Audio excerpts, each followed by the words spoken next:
We're dealing with the 10 causes of pain and suffering. The first video we did had cause number 1 through 6. This video right here is the second video, and we're starting with cause number 7. Number 7 is consequential suffering. This is what the Bible explains as sowing or reaping. It says, do unto others what you would like to have done unto you.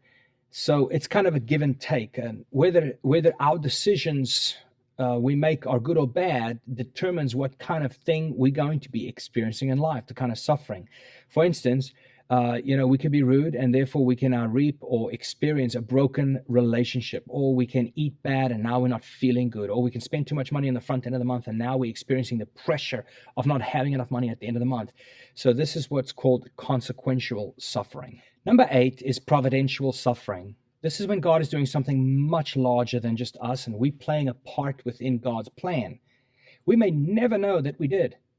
Our example is Joseph. Joseph was loved by his dad. His father favored him. Because of this, his brothers hated him. They threw him in a pit. They sold him as a slave. We know the story. But Joseph had a whole lifetime of pain and suffering. God then raised him up, and he became one of the most powerful political leaders in the world, able to save his brothers from the famine that they were experiencing. When his brothers recognized him is when Joseph made the statement. He said, what you meant for evil, God meant for good. This is providential suffering. Number 9 is testimonial suffering. Suffering that will ultimately glorify God. There was a man in the Bible, he was born blind. The disciples came to Jesus and said, Jesus, why is this man blind? Is it because his parents sinned? Is it maybe he sinned? I mean, he was born blind.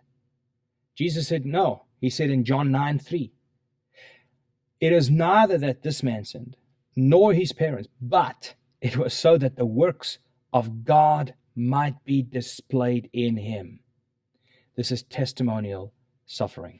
And then number 10, victim suffering. This is where a person becomes a victim because of the evil in another person's heart, or they become the victim because somebody else was careless. For instance, when somebody's careless and they just raced across, jumped a red light, and they hit your car, and now, you're suffering all the bills and you got a broken arm. Or from that innocent example all the way to where somebody's raped or murdered because of the evil in somebody's heart. This is called victim suffering.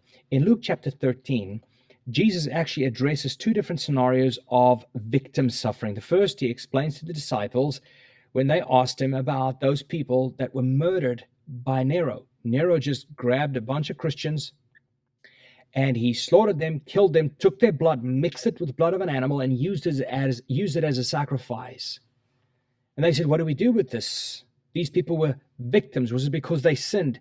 Jesus said, no, they were victims of Nero's evil and the evil in Nero's heart. Well, what do you do with it? Jesus gave the answer. He says, when you see something like that, you run to God and you repent because you realize how fragile life is.